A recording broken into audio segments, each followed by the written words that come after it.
Public Information Officer for Edmond Public Schools, and I will be the moderator for tonight's event. We want to welcome you to this second public forum. This forum is designed to hear from you, our stakeholders, about the proposed boundary realignment changes. It is important that you are here. We value what you have to say, and so we're very glad that you took the time to be here tonight. I will make some introductions here in just a moment, but first I wanted to go over the procedures for tonight's event very quickly. I think I've mentioned a couple times if you want to speak to go out in the lobby. I think we've got that clear.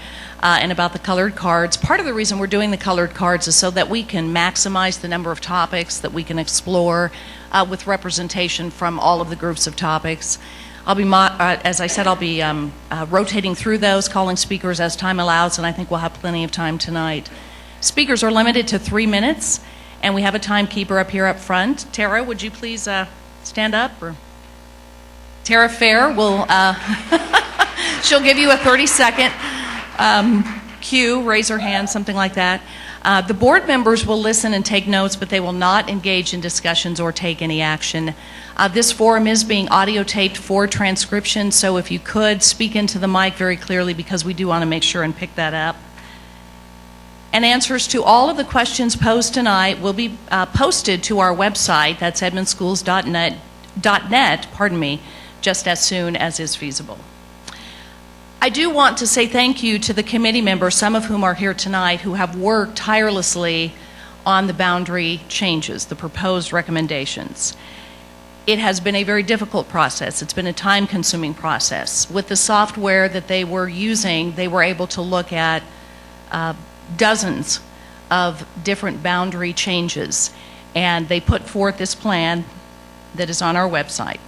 I also want to thank the board members who are here tonight. This is not an official school board meeting as defined by the Oklahoma Open Meetings Act, and an official meeting is the only time that board members have decision-making power. So tonight, board members are not sitting here on the dais. Again, this is not a school board meeting, but rather they are in the audience. They are here listening to what you have to say. All right, to our introductions now. Over here is Brett Town. He's the superintendent of Edmond Public Schools. Sitting next to him is Debbie Bendick. Debbie Bendick is the Associate Superintendent of Secondary Education. We have here in the front row Rocky Gardner. Rocky is with Templeton Demographics. That is the demographic firm that the district hired last fall to assist us with this process. Rocky will be making a presentation on the data and the rationale for the recommended boundary proposal that the committee put forth earlier this month. And then following Rocky's presentation, we will be going through the cards and calling speakers to the podium. And again, I would just remind you to please speak up and into the mic. Rocky, I'll turn it over to you. Thank you, Susan. It's a pleasure to be here. For those of you that were not here last week, I'm going to be repeating the same presentation, so you'll get to see the same thing that we saw last week. Templeton Demographics, we were hired by the district back in the fall, and we begin by just simply understanding the district, doing some drive-arounds, talking to developers, and understanding growth in the district. Because the first part of doing any boundary work is understanding where growth is going to be and trying to see, because we understand that these boundaries, they have to last 3 to 5 years if we're lucky in a fast growth district. So our team came in and we visited with people, and we developed enrollment projections. Let's see if I can work this. And I know that these slides are going to be a little bit hard to see with the numbers, but what I want you to notice is the highlights in yellow. The yellow indicates if a campus, bless you, if a campus is over capacity. So you can see there that we've got 3 out of 5 middle schools all over capacity currently. And you can, and what I also want you to notice, let me see if I've got a pointer. This number here between the 3rd and 4th year out, we're projecting your middle schools to be somewhere between 5,600 and 5,800. Understanding that even with Heartland being added, the capacities, it increases to 5,700. So you're going to have capacity concerns again in about 4 to 5 years. Now that can change based on economic things and based on building trends, but we just know that this is why we were very strategic in the boundary work and trying to understand and leave room for growth where we could for as long as we could. We then were asked to work with the realignment committee. We were basically facilitators. We did not come with a preconceived plan. The committee developed the plan. We have a software that's very sophisticated. We've mapped all the students to the home that they live in. We've assigned them to their neighborhoods. So we had numbers, and we could adjust maps on the fly, and so we could make the boundary work of the committee much more efficient and take less time. As it was, we had 3 meetings. The first meeting on January 21st, we began the boundary planning, and we began this. I want to go right to I want to show my software a little bit. We began by simply laying maps on tables, and we asked the committee members to split up, go to those tables, and draw a sixth middle school. We didn't give them any numbers. We just wanted them to start somewhere. They went in, they plugged in, they drew with their markers, they drew plans, and we went back then and we plugged those plans into our system, and we were able to show them what those numbers looked like. Now, the way our software looks is we can have areas like this, and then if the committee member wants us to move something, say from say Central to Cheyenne, so then we select it, changes color right away, and we can update the report. They see those numbers, they see the totals, and they say, okay, this is still not going to work. Central's still too big. Say we need to move maybe a few students into Summit this time. So then they move this playing area into Summit. We relook at the numbers. Wow, the numbers look pretty good, but suddenly we've made it so Central's split. There's part of it down here and part of it up here, so that's not going to work. So then we went and we said, okay, well, what if we move these 2 pieces into Cheyenne, back that out, and then we can try that. This is what we did for 9 hours. We went back and forth looking at stuff like this. So we didn't just come up with one plan. We came up with up to 10 plans. So I'm going to back up here now. I just wanted to kind of show you how the software worked. So on January 21st, we started by developing some plans, just working on maps. We went to the software, and then we talked about, okay, how many elementary schools can we keep together? Let's try to keep elementary schools together as best possible. We started with all of them together, and then we just gradually began to get the numbers to move around and split. And by the end of this 21st meeting, we did not have a plan that would work. I had hoped that we'd be really close, but we really weren't. We had a board member, we had one of the commitment, not a board member, we had a committee member ask us if we would develop a plan in-house, us being Templeton Demographics, and bring it back to their next meeting so they could have a starting point at their next meeting. So we came back on the 28th with a plan that was overwhelmingly unpopular. So just to reaffirm that we did not develop this plan. This is a committee plan. So we came up with a plan, and then we had to start again. So we began the same process, looking at different boundaries, seeing what the impacts would be, moving them again, keeping in mind that we had determined by majority that it was very important that one of the biggest guidelines that we had that we wanted to follow was that high schools should each be aligned with 2 middle schools. That became kind of a dominating factor, and that does change things, because then we're trying to put 2 middle schools in each high school. So not only are we, when we're trying to balance middle schools, then we have to go back and look at the high school plan. Does this work in high school? We might have a middle school plan that we loved. We go back to high school, and the high schools were over capacity. The high schools didn't work. As you can see here, there's other criteria that we were given as guiding principles. Again, these were all guiding principles. We weren't successful with some. With some, we were very successful. Attendance areas should be designed to serve the district for more than 5 years. They should be largely contiguous. Walking path should be considered. We allowed for smaller school populations in schools with higher than anticipated growth rates. In other words, we know the areas of the district where growth is coming, so we need to try to keep those middle schools under capacity as much as we could from the onset. Again, high schools, they should be aligned. When possible, elementary schools, they should align to middle schools. Neighborhoods not split. The district should honor existing transfers. All students, they should be expected to attend their new school. Transportation routes, they should be as efficient as possible, and there may be option for 8th graders to matriculate through their current school. So these were all guidelines that were given to us, and I can tell you that when we finished, we thought we had a pretty good plan when we finished our second meeting, and I was really, when I went into this, I know I told the administration that I thought we could definitely do this in 6 hours, that 2 meetings would be fine, but we got to the end of that second meeting, and we weren't quite there. We had a plan that we thought was pretty good, but we had some issues with capacities at the high schools. So we called the meeting on February 3rd, and we came back once again and met, and that's where we worked through the boundary plan that you've now found here. And it basically arrived in the 9th hour, if you will. So, and it was a unanimous choice by the committee, and and you've seen the maps. I'm showing you some numbers here. We had to go back then and build these reports. We had some reports that our software would export immediately upon changing the boundaries, but then we had to talk to the district and really try to understand as best we could for that day or at that time what the transfers were going to look like. So that's why when you look at these numbers, you don't see any 8th graders at Heartland. Heartland is not projected to open with 8th grade, because we're going to allow the current 7th graders to stay at the camps that they are at now. That's why some of the campuses are going to be a little big for that first year as well. If you're a 7th grader, this plan, the way I've done these projections as of now, they're based on 7th graders. If you're a 7th grader, a 6th grader this year, then you're also going to be allowed to stay at the campus that you're at. But if you're a 5th grader feeding into one of the new campuses, you're going to be expected to attend the campus that you've been assigned to. So that was kind of the way we did these projections. We also did the same at high school. All high school students are going to be allowed to finish at the high school that they are currently attending. So we had to work those in the numbers as well. We also had to remove transfers because we have transfers going in. I think Memorial has almost 500 students that transfer into Memorial. So those transfers are going to gradually work their way out of Memorial, kind of one grade at a time. So we had to look at all those different scenarios when we built this. And then we forecasted it out for the next 5 years. As you can see from our forecast, we're still going to see some of these campuses that are going to exceed capacity within 4 to 5 years.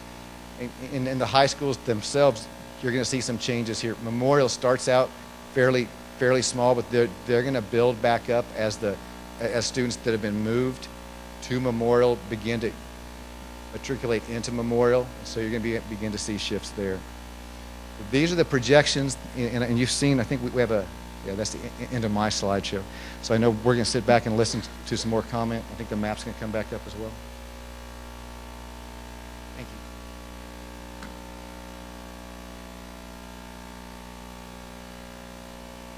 you. All right, now we will begin calling the speakers. First up is Vanya Courtney, followed by Jimmy Harmon, and then Kelly Bishop.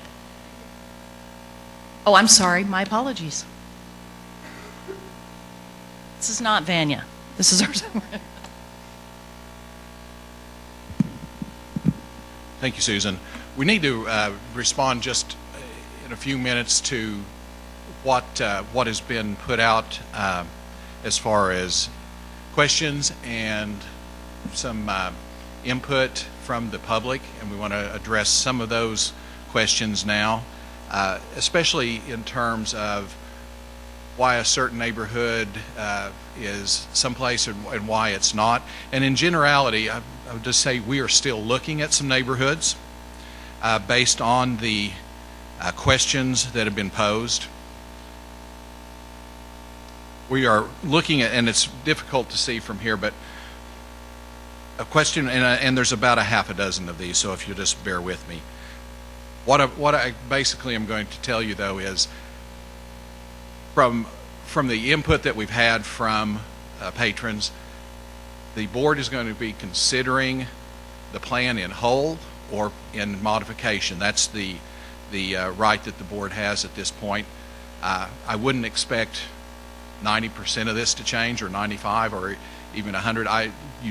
Board members will get together and they will discuss pros and cons of everything as they do their due diligence, as they're doing tonight. So an area that has been asked for us to look at is an existing area in this general area that is currently in Northern Hills boundary. And the question was, there's 27 middle schoolers in here, could it be attached? So that's something that we will look at. In the area up here at the top, there is an area that was redistricted last year as a part of the Heritage, and the majority of Heritage is going to Sequoia, but there are about 34 students in this area that we're going to look at. There's an area that a particular question with a patron is why can't you come up here and kind of get my area as far as transportation, because I drive by in the current plan, and in the current plan I have to drive by Cheyenne.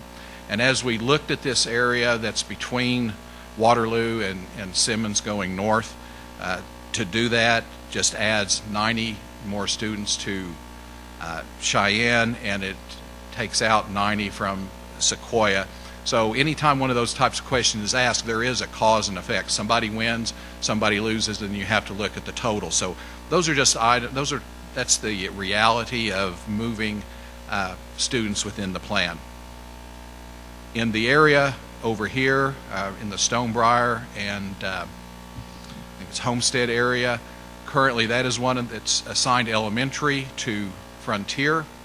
But as you look at it, the numbers currently preclude it from going to Heartland, even though you have Heartland and Frontier in the same block, basically, on the same school site. So that is an area to look at, but you're talking about a significant number of students in there, about 79, which would fluctuate a school about 8% one way or the other. Then we were looking at other areas that were brought up. Why not Fenwick? Fenwick is a huge area, and to move it one way or the other is to move over 100 students to one way or the other. And then again, something has to give somewhere else for that to happen. Some areas in this area that are currently, Sunset in the plan is split in this area, and that's why it was been in the original conversation all along. So Sunset and Ida in this area have been looked at, and the board will consider that as far as their deliberations as well. So as those were questions that were really brought up, we also had the area in here along Covell, and I would just say that's probably the hardest area to work with on the west side of Covell between Covell, the west side of Coltrane from Covell up to Sorghum Mill. It's a very dense area. Contains the neighborhoods of typically Autumn Ridge, which Iron Horse 1 and 2, Steeplechase, Ashford Oaks, Fairfax, and then there's some miscellaneous smaller just street neighborhoods that account for about 180 students. So one way or the other, moving those, you can see the issues if they go to one school or the other as a middle school feeder. So those are some of the issues, nuances that the committee always had to deal with. One of the other items to talk about that the board will be considering on Monday night will be the transfer policies, and some of it's been alluded to already. We're going to be recommending to the board administratively that all seniors, everyone in high school can continue where they're at. We're going to recommend that 8th graders can stay at their current school and matriculate, graduate through that. We're going to recommend also that if you're on a transfer, that you can stay in your middle schools as well. So basically, at the middle school, there still is the determination if every middle schooler can choose to stay where they're at, except for those that have to populate Heartland. So those are some things that will be thought about and will come to the board on Monday night. There will also be consideration of a sibling policy, where if someone is in high school and they have a middle schooler coming up, if they're still in high school, that middle schooler could follow them rather than being sent to another high school. I think that has much merit. It's just the point of how long does that last and what form does that take. So those will be things that the administration is still working through to see the effect of them, and then moving forward with a recommendation to the school board. In all the transfers, we're looking at, there won't be any transportation provided because we still have just to run the regular routes. There is no way to afford or to even staff running bus routes in 2 different areas going to 2 different schools. And then the last point on transfers will be the ROTC program at North. Currently, that is a district-wide program. Students can apply to it. It's a limited basis, and once it's full, there's a cutoff. So you have the students that are going to North, Memorial, and Santa Fe, which can apply to it. And it's been this way for several years. People may just not know that It is that district-wide. It has a limited enrollment totally of about 225 students, 9 through 12. And then any student that is enrolled in ROTC and then might drop out always has to return to their home school. So those are things that we'll be looking at in the transfer policy. The school board meeting will be a special board meeting of the board. It will be at 6 o'clock, which is the regular board time. The first part of that will be that the board has to reorganize itself. That's a statutory requirement of the next board meeting, whether it's special or regular after the board election date. So they'll be taking time to reorganize the board, considering the boundaries, and then considering the transfer policy associated with it. February 22nd, Monday night.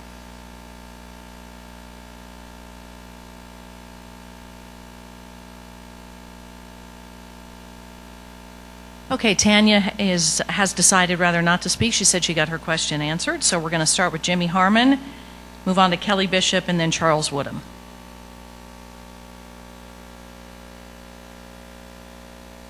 Good evening. My name is Jimmy Harmon. I was at the first meeting and I had some questions then, and I guess some of my questions were answered, and now I've got follow-up questions to those. My burning question has been about traffic in and around the Central Middle School area. And when I asked at the last meeting, was there a traffic study done? And I was reading the notes online that there has now been a traffic study ordered. Why wasn't it done beforehand? We're going to make a blind decision here. That needed to have been done beforehand. They went on to answer in there that Central would stagger with Will Rogers and with OCA. That those two schools, Will Rogers and OCA, begin classes at 8 o'clock, while Central begins at 7:40. Do we not expect any traffic overlap in 20 minutes? Another question. It just seems like we went into this blindly. When we're talking about Central Middle School that my son would transfer into, I don't have an issue with it being a Title I school, but it's been brought up. And at the last meeting, there was a lot of rumors about, well, all those Title I funds will have been used and all that equipment will be there for all the students. In the notes from this last meeting, it says that all that equipment will be transferred out of there. Is that true or not? That's the question I want answered before a vote is taken. The last one, and I hope I'm wrong about this, I hope this is not about money. I truly hope it's not about money. But will Edmond School District receive any appropriations, any funds from outside districts that we might pull kids in from Deer Creek or from Oklahoma City? I hope I'm wrong about that and it's not about money. But it sure looks that way. The overcrowding concerns that we saw on a slide are on the northeast side. If the overcrowding's on the northeast side, why wasn't the new school built where the crowding is occurring, not on the west side? It was done on the west side. It just tells me we're going to be able to pull kids from two directions. We can't go north, we're into Deer Creek. We can't go west, we're into Oklahoma City. I hope this is not about dollars. I really do, but it sure reeks of that. We've got to delay this decision. We can't make this decision right now.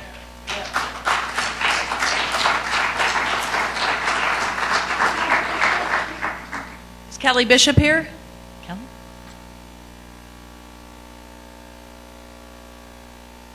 Thank you. My name is Kelly Bishop. My family is in the Northern Hills Elementary School District. We live east of Coltrane in the area that is currently proposed to be moved to the Sequoia North path to the Central Memorial path. We have some concerns about that But first, I'd like to visit with you about some things that hopefully we can agree on. And I understand that there are disputes and disagreements between all of us, but I think that we can agree on a few things. One is that I really think that people are trying to do the very best they can for our students. I think we could agree that all the schools in Edmond are excellent. I want to be clear that I'm up here and I'm not talking about whether a school is good or bad. That is not my issue. I think we can agree that if given the opportunity, the board is smart, flexible, and able to find solutions to specific inequities. This is difficult, but it's certainly part of the job. We agree that decisions that relate to fairness should be data-driven, not based on also agree that if there is an inequity,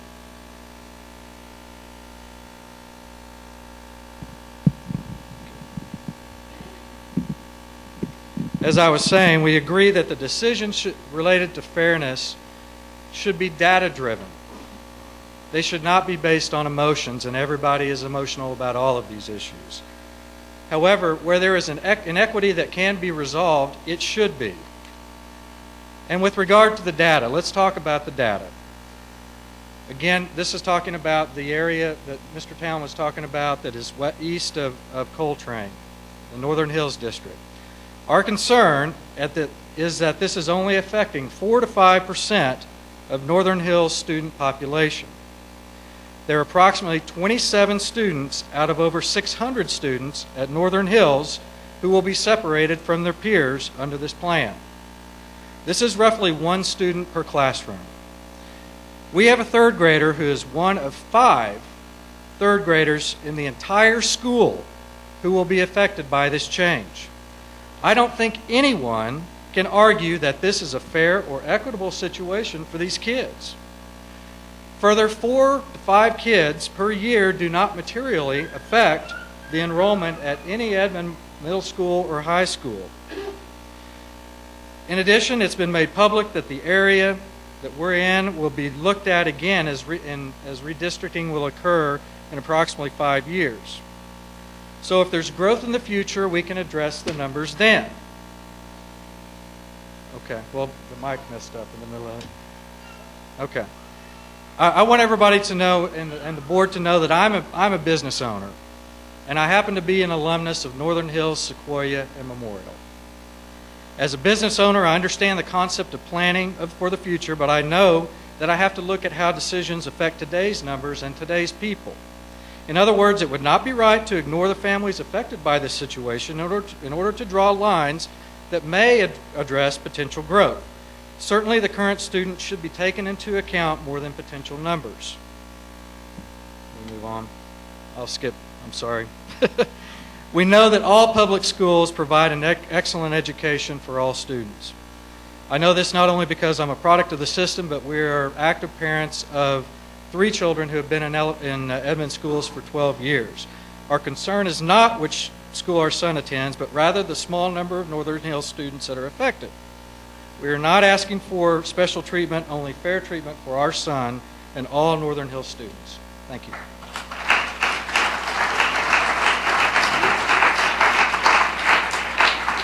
Charles Woodham, followed by Greg Morrison, and then Kevin Hill.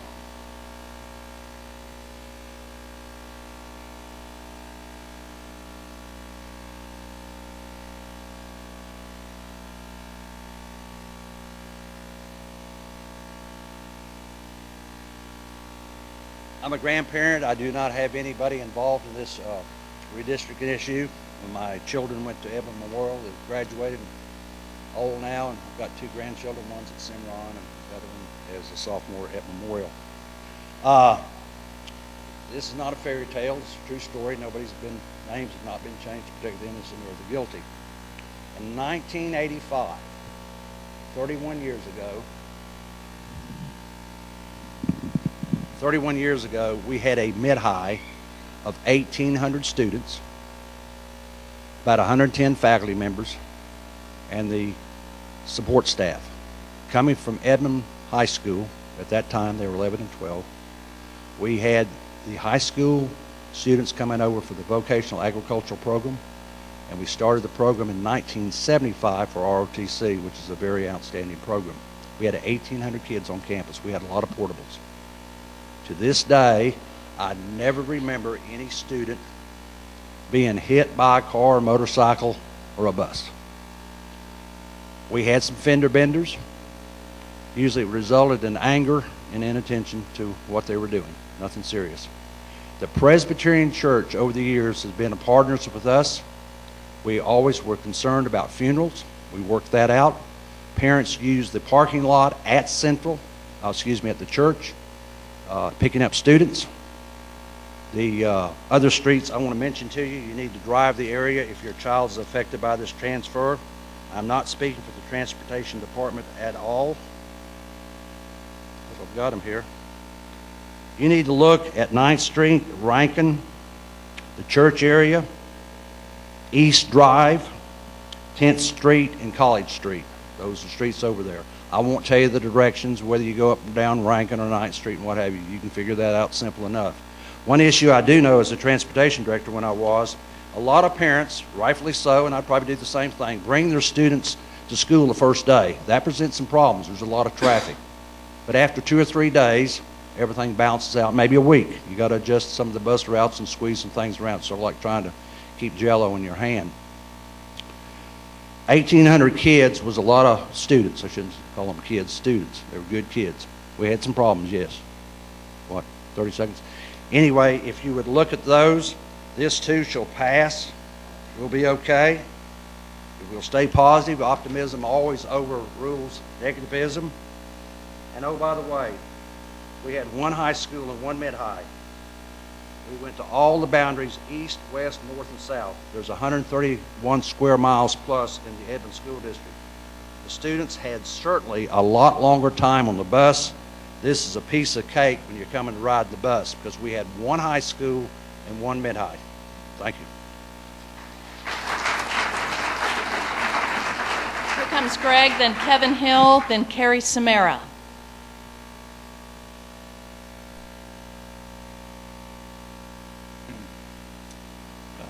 My name is Greg Morrison. I have 2 kids going to Centennial and a boy at North. They'll be zoned to Central Middle School once they graduate from Centennial.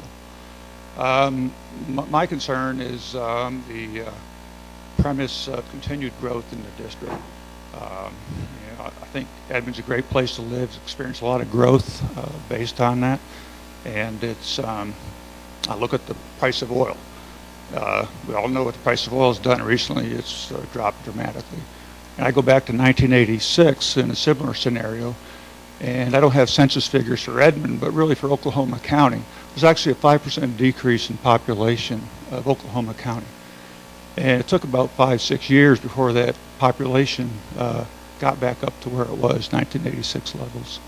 So I would say that, when you're doing your planning, I think a serious scenario is a no-growth scenario. Don't forecast 3 to 5 years.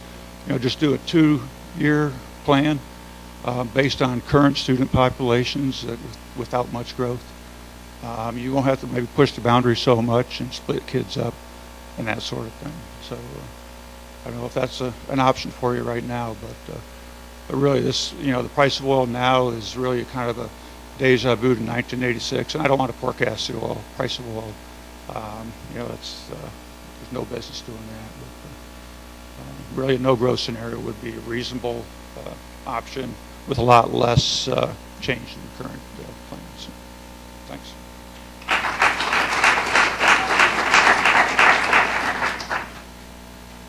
Kevin,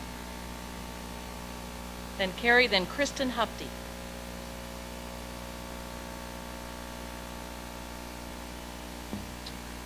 Good evening.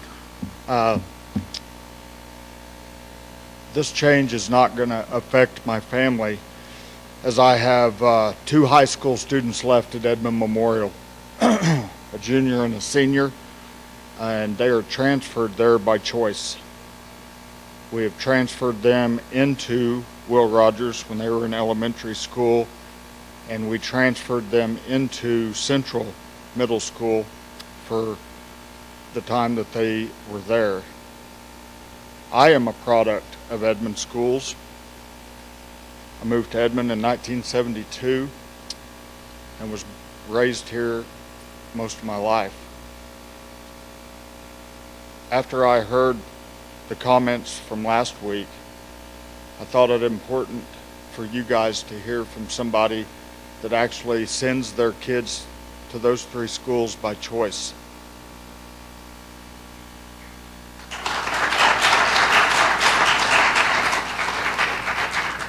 I don't have a problem with any of the schools in Edmond, but I can only speak about those 3. Those are some of the greatest educators I've ever been in contact with. I actually coach at Mustang Public Schools. I'm not in those schools every day. I'm just at the high school to coach baseball. But I am around the teachers and the educators at Will Rogers, or I used to be, and around Central Middle School, and I am very closely around the ones at Memorial almost on a daily basis with my 2 younger ones there. And I'll tell all of you, you're making a bad decision standing up here trashing those schools last week.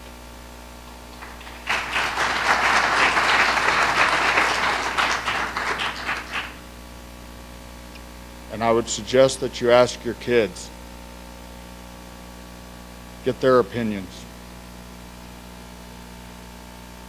I'll tell you that they don't see boundaries, as many of them don't see color. They don't see race. And I'm ashamed of the things that I heard were said in this room last week. It makes me really, really sick. So think about that before you get up here and trash those 3 schools.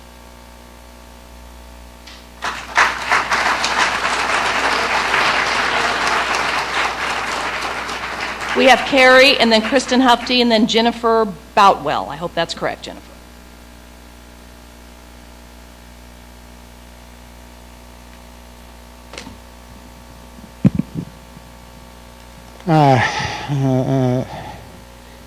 This is my daughter, Jenna Dancer.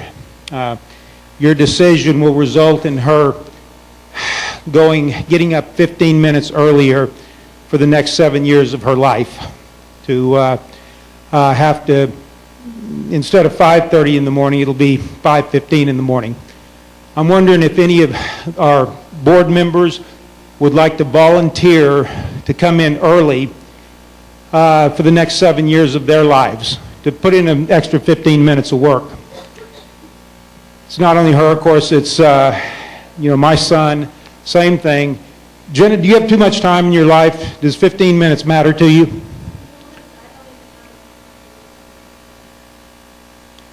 And really, to me, it's pretty simple. I mean, Centennial ought to be split. You're sending students from the northeast past a school past 2 schools in the north, and you're sending students from the southeast quadrant past 2 schools that are farther south of that are south of Edmond Road. And to the Memorial principal who spoke last week, he told us all that we should feel lucky to be privy to these proceedings. I'm not feeling lucky. I have to let him know. And to the central teacher who spoke last week with a similar message to the gentleman who just sat down, to remind us how we're all here about social discrimination, that really we're not smart enough to understand that that's not a good thing, and that we need to take that lesson as a primer. That was an insult because that's not even the subject matter here. Nobody here, that's a smoke screen. Hardly anyone in this room has any problem with anything of that nature. That's not the issue. It's just simple logistics of sending kids way farther than they need to be on a bus ride. And I said that my issue would be about bullying. I know a little bit about that. I'm not really worried about bullies at Central. My son was laying unconscious on the floor of North High School just recently because he got blindsided, punched from the side from a kid that he didn't even see coming. And I'm not worried about them. I'm worried about sometimes the anemic reaction from Edmond schools about it. Again, you know, it's about logistics and nothing else. And that word, there's a lot of this plan that leaves out that simple root word of logic. If this board passes this as is, I think a lot of you parents should really consider whether it's appropriate to give blind support and blind loyalty in this way. You know, I've been a supporter of the Edmond School for the most part, but this is badly flawed in a simple logistical kind of way.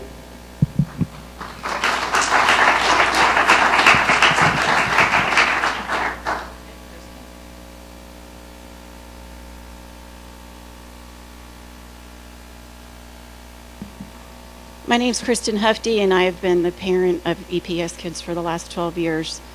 And I wanted to say, first of all, thank you to the board and the committee members for doing a job that's been very difficult, and you've been on the receiving end of some difficult comments as well, and we just appreciate your time. Both my husband and I, he's not able to be here tonight, but we wanted you to know that we support you, and we have confidence that you are listening to the concerns of our citizens and that you'll make a decision that's best for Edmond as a community. But part of the reason that I'm up here has to do with more than just my children or your children. It has to do with all of our children. As an Edmond resident and somebody who loves the city in which I live, I've been beyond disheartened at the comments that have been made in my presence, and I wasn't even here at last week's meeting. The comments that I hear in line at Target, or as I sit in Chick-fil-A, and the way that our citizens are tearing each other down. And it's wrong. When we moved to Edmond 12 years ago, we very quickly learned that Edmond prides itself on being a leader in our state and setting the bar high and being an example. And we should be proud because we do that. But when we tear each other down instead of working as a body that is united for the best and in the best interest of our children, we don't end up with that kind of a community. And I'll be honest, I mean, I went to 3 high schools in 1 calendar year as a child. I understand the difficulty of moving, the ramifications of a community that is divided, and the comments have been racist and classist and elitist. Those are the things that I'm hearing. When that happens, we lose something in this community that is precious and that is valuable and that will not be replaced. I'm not trying to say I'm perfect. None of us are. It's not going to be a perfect plan, unfortunately. My plea is that as the board and the committee listen to our comments, that we pull together as a town and as a community, and we move forward strong and united for the sake of our children. Because there's a reason this is the best school district in the state, and there's a reason we all moved here. And tearing apart the fabric of our community will ruin that. That's my plea. Thank you.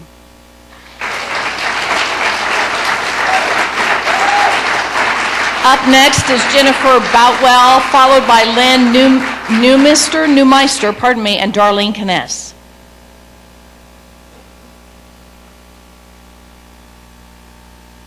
Good evening. I'm thankful to the board for its leadership, and I remain very appreciative for the standard of excellence from administrators and teachers that make all of Edmond schools top-notch.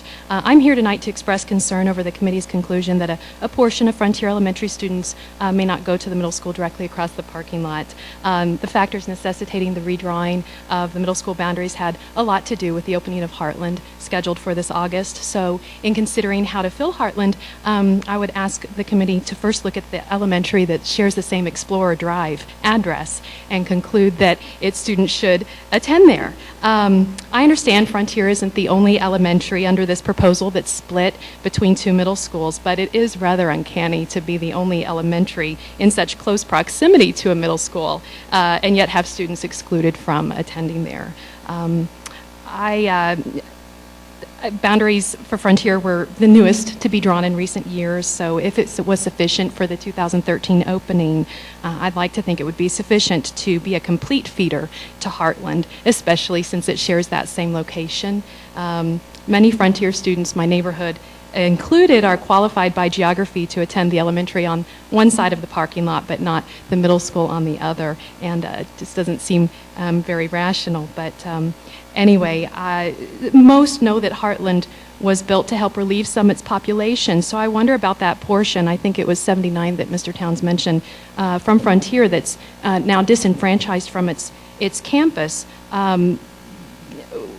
I wonder about the segment of Sunset Elementary that was picked up. Sunset doesn't currently feed into Summit or contribute to its overcrowding. And furthermore, I read that committee notes and Centennial was obliged in its request to not be split. So I would wager that Frontier, of much smaller size in comparison, would be of greater merit to stay together, especially since the middle school is built on the same campus. So the issue hasn't received as much press as its Northeast Edmond counterparts, but I believe it does represent the weakest link in the proposal, and I would wager the greatest justification for an amendment to the existing proposal. I think Frontier should be a complete feeder based on its stone's throw proximity, and I think it's the most obvious piece of the puzzle and one that probably should have been plugged in first. I don't feel it's an emotional request or even an entitled request. I think it's just a common sense request. Thank you.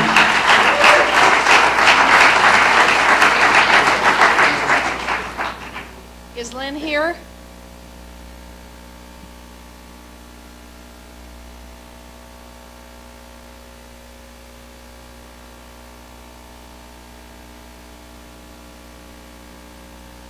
I'm Lynn Neumeister. I teach 7th grade geography at Central Middle School. We've lived in Edmond, since 1994. Moved here, bought a house, had the family thing. The last few weeks, well, they've been interesting. I wrote this after last Thursday. It's been modified numerous times. Still was writing stuff down. I am proud to be a teacher. I'm proud to be a middle school teacher. I'm proud to be a teacher at Central. After more than 30 years of teaching, I may have like a couple years left in me to deal with 7th graders. I've taught board members' kids, superintendents' kids. Say hello to Patrick. Administration's kids, counselors' kids, teachers' kids have gone through entire families of kids at Central. I've now taught there long enough that I now have kids of kids. Oh. The job that the board, administration, and the committee have had to be done. Redistricting is never easy.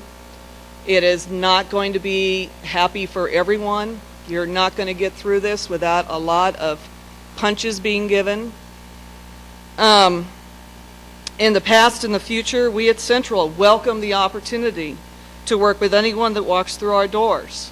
I welcome anyone that's walked into my classroom, walks into my door. We will have a little fun, learn the same standards that are expected through the district, and grow as a Central Middle School's Tiger community. And oh, by the way, we do have a music song, but I won't play that.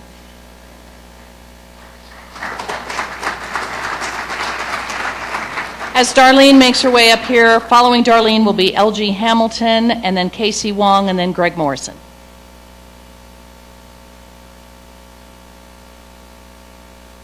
I would like to preface my remarks by saying that I am speaking for myself, but I have talked to many neighbors in the neighborhoods that I will refer to below who also feel as I do. When I first heard about this redistricting, I read that homes west of Coltrane would go to Sequoia Middle School as usual. When I looked at the map, I saw that my neighborhood and others that were mentioned earlier north of the Faircloud subdivision would be going to Central and Memorial. Some of these neighborhoods are Ashford Oaks, Steeplechase, Iron Horse, and Walnut Ridge. If you look to the map, I am referring to that little green area that juts into the carved out orange area west of Coltrane, stopping at Sorghum Mill Road. The subdivision, Faircloud, is on Danforth and Coltrane. I could not understand the logic of that since the Faircloud neighborhood is 3 miles south of mine, but Faircloud is staying at Sequoia. Yet several neighborhoods north, one of them being 3 miles north of Faircloud, are projected to go further south. Who would send children and parents past their current school to go to a further south school which crosses 2nd Street during its busiest hours twice a day, I wondered. At last week's meeting, I believe, perhaps I found the answer to that question. Could it be because the superintendent owns a home in Faircloud and he doesn't want his neighborhood children crossing the heavily traveled 2nd Street 2 times a day? While our neighborhoods north of Faircloud on Coltrane are going past their current school, Sequoia, to unnecessarily to go to a school further south. Faircloud is much closer to Central than the neighborhoods in question. If we are making sacrifices, then I believe that the superintendent's neighborhood should as well. There is no reason for Faircloud, which is closer to Central, not to go to Central when north of Faircloud will have to go multiple miles out of their way each day. This new plan puts our children and their families' safety at risk by going miles further than necessary and crossing a very busy 2nd Street, which is always almost a bottleneck, making our kids ride buses longer in inclement weather like snow and ice and miss their sleep. The bus pickup is already 6:40 in one of these neighborhoods for Sequoia. Since this redistricting plan was so hastily put together without regard for everyone, I dread to see what your new bus schedule will look like. The latest scientific research from the neuroscientists recently published tells about how important sleep is to learning. The book title is The New Science of Learning for anyone on the school board who wishes to read it. So I have a vote of no confidence for your decision-making, Mr. Town, our superintendent, but please prove me wrong and place the good of all above your interests by sending those neighborhoods to the closest school. Thank you so much.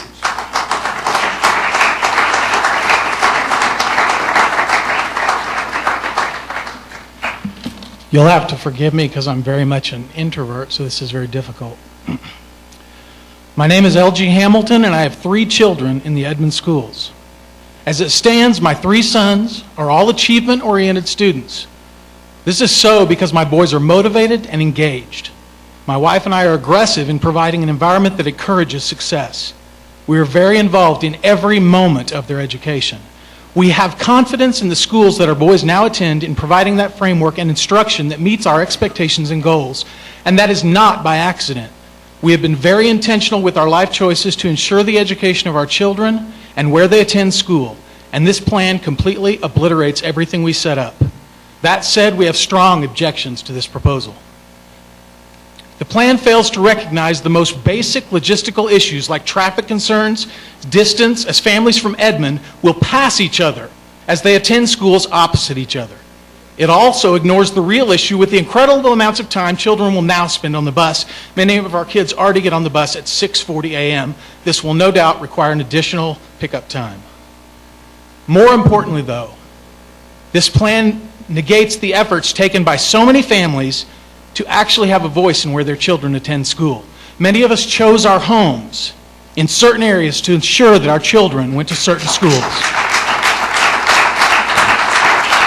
These reasons may vary from geographical convenience to athletics to music, and it could be that we want to keep our kids away from a school that has a 1 in 6 suspension ratio. Whatever the reason, They're all legitimate reasons, and they exist, and they're valid for each family. I could escort a line of realtors in here to testify to one of the most common questions asked of them when selling a home. What schools belong to this address? In the past few days and weeks, the emotional war has raged between those who will not accept this proposal and those that are indignant by our outrage. I'm not telling anyone where they should send their kids to school, and I don't appreciate them calling me racist because I have a choice for my kids. I'm asking the board to scale back to the existing boundaries and traditional approaches until we have more time to look at a reasonable plan. The current proposed plan should be thrown out, and any steps forward should proceed with the involvement of any parent and every single parent that chooses to be involved. This may be a difficult task, but my children are worth it. Are your children worth it? Thank you.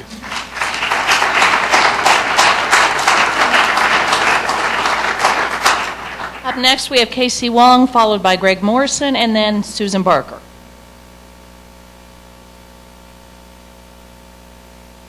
Good evening. My name is Casey Wong. I'm a parent of two kids that attending at Edmond Public School. I have an 8th grader attending Shine Middle School right now, and also have a 10th. Let me start again. Good evening. My name is Casey Wong. I have two kids attending Edmond Public School. I have an 8th grader going to Shine Middle School right now, and also a 10th grader going to Edmond North. As a parent of 8th grader and 10th grader, my family moved to Iron Horse Ranch 2 years ago so that my children can attend Edmond North High School. One of the reasons is that they both developed a keen interest in playing in orchestra. Mr. Marcus from Edmond North Orchestra would come to Shine Middle School to teach for 3 days a week. My 8th grader has built a rapport with Mr. Marcus over the years and was really looking forward to go to Edmond North to attend his orchestra group, but instead she couldn't even attend the same school in which her sister is in. Furthermore, most of her classmates at Shine Middle are attending either Edmond North or Edmond Santa Fe, leaving her to go to Edmond Memorial. Entering from a middle school to a high school is already a challenging prospect, but without the help of the friends, the transition will even become harder. In addition, based on the transfer guideline, my 10th grader is allowed to stay at Edmond North High School until graduation, but my 8th grader will be forced to go to Edmond Memorial this August. It doesn't make sense for my two kids in the same household to go to two different high schools. This creates a great inconvenience for the parents. Transportation arrangement would be a headache. It is much harder for my wife and I to accommodate after-school activities due to the time conflict for different schools. In the end, I think we should place emphasis on kids' education welfare, allow the kids for their continuity in their educations throughout their school life. Thank you.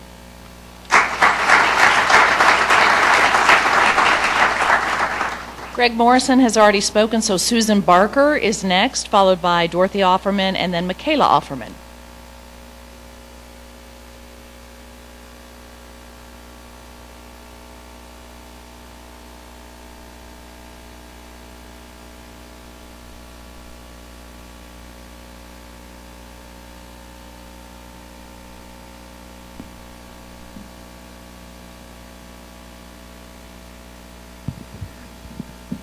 I want to start by saying, can you hear me? This child is the face of Central Middle School. And I want you all to know that I'm proud to be a Central parent, and she's wearing a Will Rogers sweatshirt because we're proud to be from Will Rogers as well. I've heard a lot of hostility tonight and last week, and I understand change is hard, and I'm a living example of change. At the age of 28, I went totally blind. I was a visual learner. I had to learn to change. I had no choice but to adapt or stop living. I moved to Edmond like you all did for an education for my children. I had no idea when I bought my home, a good home in Edmond, what the schools were. I just knew that every school in Edmond was good. And I think that the lack of vision by our parents is honestly very disturbing to me. I went home last week and didn't sleep because I couldn't understand that my community that I love, an education system that I love, people that are making this decision educate our kids every day and have for years. They're the foundation that brought you here. And the lack of trust and faith in their skills and their abilities, and the parents that were chosen on this committee were brought in because they're active and involved in the school system. We need to act for positive change, not destruction. If you aren't happy, don't hire lawyers, don't hate, pull the maps off the website, come up with a plan, and bring it to the board. Work toward a solution. The numbers are there, the data's there. It's all there for you. You're smart, you're intelligent, you're educated, you're in wonderful neighborhoods, you have brains. Show your children, show the community how to keep us together as a strong community. Central won't be Central next year with all the changes either. We have to accept change. Our whole community, our kids are going to be split up and divided.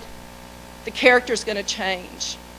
That makes me sad, but I also welcome that friends from other parts of the community that my child swims with will be together. We need to work together and be a family. There's no traffic problems at Central and Will Rogers. My kids go to both those schools. They start an hour apart. An hour, not 20 minutes. My husband drops my daughter off at 7:30. When he's running late, he gets to work by 8. She is never tardy. It can be done. It's workable. My son gets out of school at 3:40. He gets home at 4:30. We're 8 minutes from the school. And it's not because of the distance. It's because the bus that serves his school comes from the other side of Edmond first. Please, kids can survive buses. They can survive change. But can their parents? Thank you.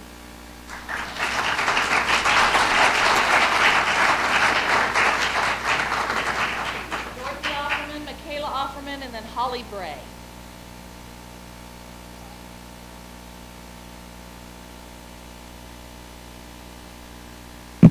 Good evening. Redistricting is not a swear word, but it sure feels like it these days. You just mentioned the word and reaction abounds. I was a Central parent for 6 years, and I'm a current Memorial parent. I have been blessed to be part of the PTO at both schools and was honored to serve as PTO president at Central and currently as co-president at Memorial. I am also a mom who understands the angst of change. You see, I'm not an Oklahoma native, and I did not want to live in your state or your city or anywhere other than my little town in northwest New Mexico, where I was born and raised, and where, I might add, I rode the bus for an hour and a half to get to school one way. I survived. We were firmly entrenched there, and we had a plan, a purpose, a goal, and we intended to fulfill all of it there. But plans changed, and we had to move because of my husband's job. We left our newly remodeled home, my aging parents, family, church, friends, the mountains, the beautiful clear lakes. We left everything we loved to come here where it's ridiculously windy, flat, humid. There are tornadoes, there's red dirt everywhere, and we didn't know a soul. But if the story stopped there, that wouldn't be a proper representation of your great city and state at all, would it? If we had only focused on the negatives and chosen not to bloom where we were planted, we would have missed a tremendous opportunity to become part of something much bigger than ourselves. To top it off, the home we were looking at here was in the Will Rogers Central and Memorial feed. We were told again and again to stay away from those schools, especially Central. Whatever you do, don't send them to that school. We wanted to ensure that our children got the best educational experience possible, and since we had options, we began to consider private school. And then we decided to take a leap of faith, and we bought the house. And we stayed in our district. And North Feed was literally across the road. We figured if it was awful, we would pull them out and do private school or put in for a transfer to another school. That never happened, and we have never regretted our decisions. Through my involvement with the PTOs, I have been able to witness firsthand the excellence within these schools. I logged more volunteer hours at Central than I ever thought possible, but it's because I loved being there and I look forward to being part of something so incredible. I got to know teachers, staff, students, and school and district administration, and I have the utmost respect and admiration for them. I feel confident in telling you that what happens at Central and Memorial is pretty spectacular. My children are dressed up beautifully. Kids are pretty resilient. It's us adults that struggle. I ask you to trust the process, trust the school, trust the district. They're not out to get you. They're out to make you better.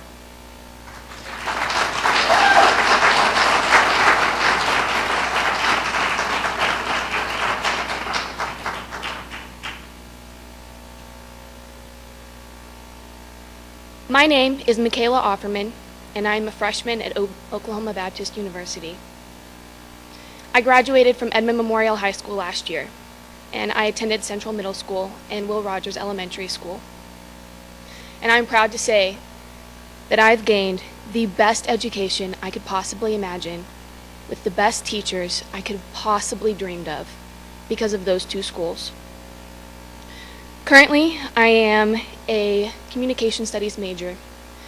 I play in the symphonic band, which I also have a scholarship for. I write for the weekly student newspaper, and I'm currently maintaining a 4.0 GPA while also balancing 16 credit hours. I drove here today all the way from Shawnee because Central and Memorial have a very special place in my heart. I would not be the same person that I am today, academically, musically, and as a person, without Central Middle School and Memorial High School. My academic and musical success began at Central Middle School and continued through my time at Memorial and on to OBU. I participated in band for all 7 years that I was part of the Central Memorial communities. At Memorial, I was involved in writing for the Rough Draft, the student newspaper, and many other activities, including both AP and non-AP classes. When I entered Central for the very first time, I came in with the same thought that most of you guys probably have. Central is ghetto. That statement is so wrong in so many different ways. When I reflect on my time at Central, the first thing that comes to mind is the relationships I had with my teachers. Not only did they go above and beyond in making sure that I was succeeding in my academics, but they also committed to my growth as a person, and that to me is the best thing about Central. Every teacher is committed to every student, regardless of whether or not that student sits in their classroom every day. Additionally, I would like to talk about the musical foundation that I was given. I love music more than anything in the world, and the extracurriculars at Central are outstanding. I am so proud to say that I went to Central Middle School and Memorial High School. Thank you very much.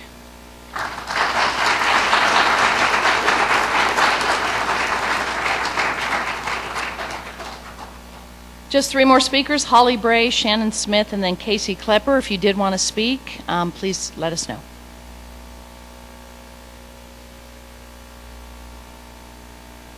Ooh, talk about being introverted. I'm extremely nervous, but thank you for having me. My name is Holly Bray, and I have 2 boys currently, one in 7th grade at Sequoia and one in 4th grade at Northern Hills. I, too, was born and raised in Edmond, 40 years. Yes, I'm 40. I actually live in the house I grew up in. We're not in a neighborhood. We're on Danforth and Sooner, about 2 acres. I'm not even sure if there's kids around us. You did say that the current 7th graders could stay into the 8th grade. Will you provide transportation?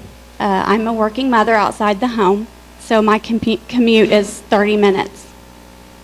I love Edmond.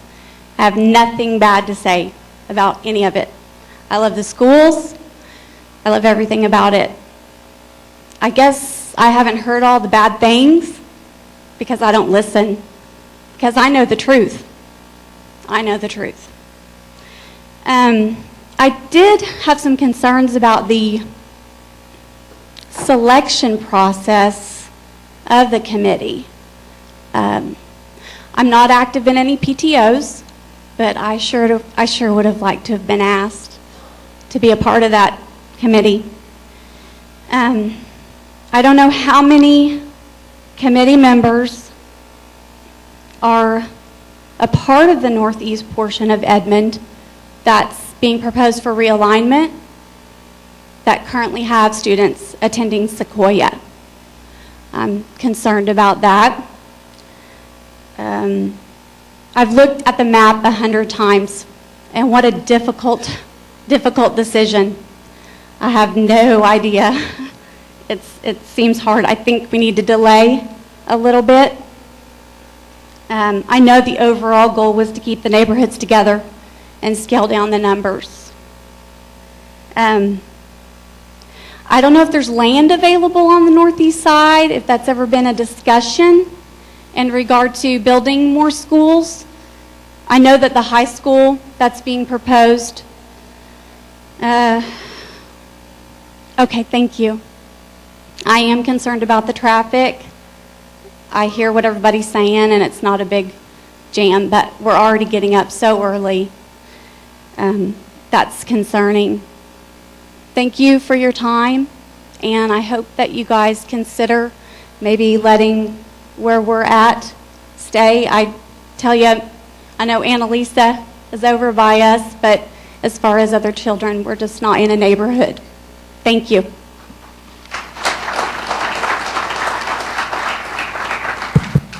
Casey, and then Shannon.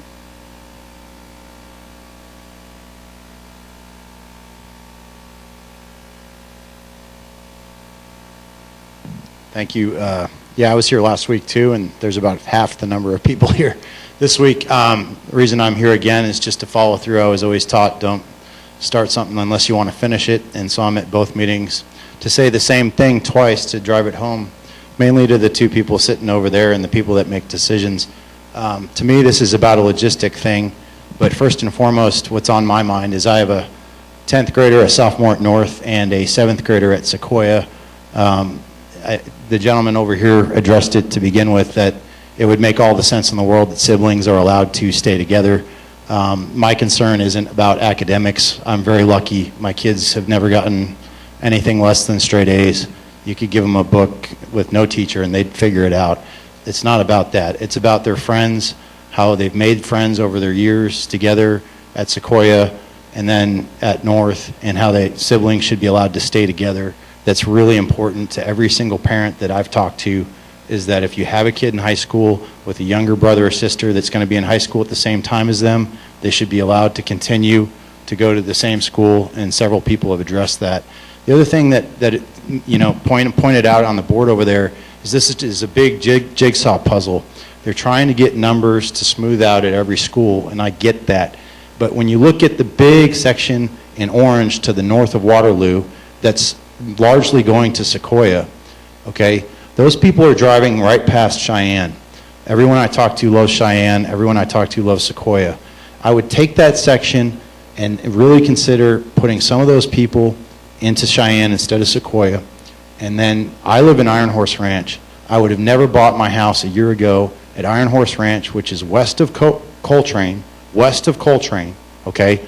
2 miles, 2.5 miles from Sequoia and North, to drive them right by those two schools to go to Memorial and Central. It's nothing against the schools. It's logistics. It's drive path. You guys got to consider the destruction of property value for a lot of the neighborhoods that are up and down Coltrane that currently go to Sequoia and North, that would be forced to go further south to Central and Memorial. No one's going to want to buy a house there. I sure as heck wouldn't have if I had to drive my kids to schools that are further away. It makes no sense. It's about property value and the destruction of it. Look at the drive paths. I know the time.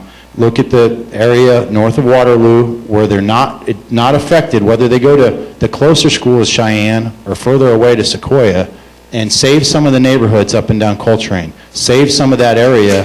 It'll do a lot of good, and people just think about it. It's about logistics. It's not about Central or any of that stuff. It's about drive time and people's quality of life. Thank you.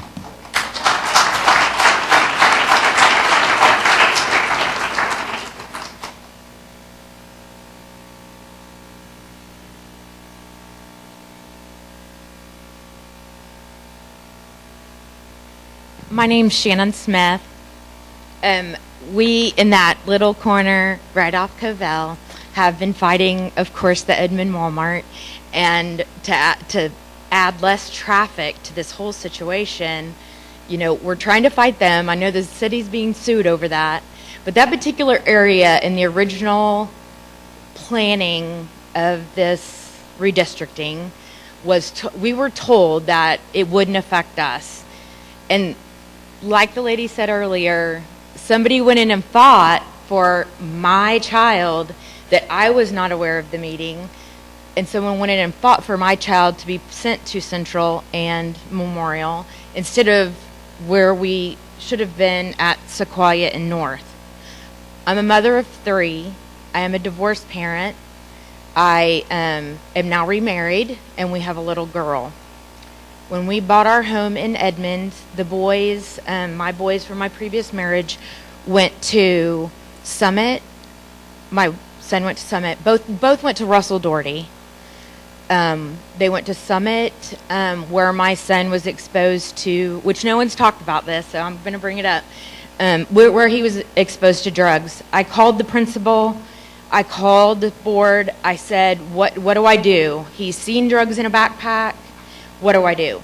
And I was told by both Summit, where he saw drugs, and also when he transferred to Sequoia, saw drugs again, and we were told, well, you hope you've raised your child right, and he doesn't do that. I said, well, are we going to call News 9? Are we going to call the drug dogs? What are we going to do? You just hope you've raised your child right. And it was frustrating.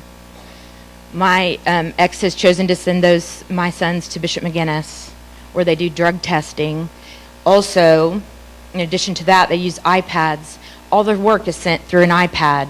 It's checked, it's cross-checked, and made sure that, it's not plagiaristic. My son also, when he was at the public school and did ride the bus, was pushed out the back of it. We had to call the bus barn. We had to get a video of it. So my response from my oldest 2 that went to higher education in Edmond was pretty discouraging. At any school. It doesn't matter whether it fed into Santa Fe or whether it fed into North. I currently, like I said, have a little girl at Russell Doherty, and what she asked for Christmas, and Santa Claus obliged, was a little cheer jacket for North with her name on the back. And now, whoever fought for me, my area is cut out, and so she will go. She was going to be my first kid to go to a public school.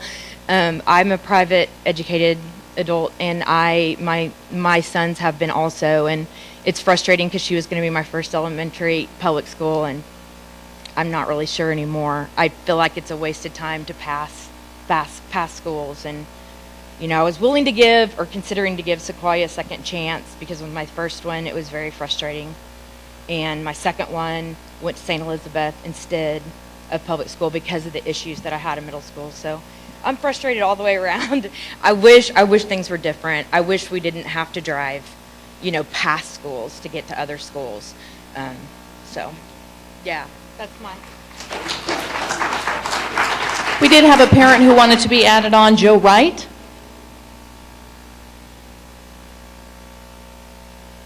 Hi, my name is Joe Wright, and I currently have 2 daughters that are 13 months apart, and they currently go to Cheyenne Middle School.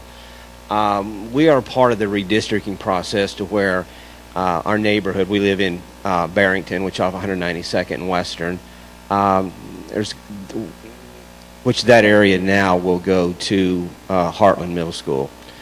My question is right now I have a 6th grader and a 7th grader at Cheyenne Middle School, and it's my understanding that you're going to allow the current 7th graders to continue to go to the 8th grade there. The second part of my question is will you allow siblings that are 1 year apart to stay together? I don't see much sense in an 8th grader staying at Cheyenne, and then I have a 7th grader that's going to have to go to Heartland. So I would just ask for some consideration on that and see where it ends up. Thank you.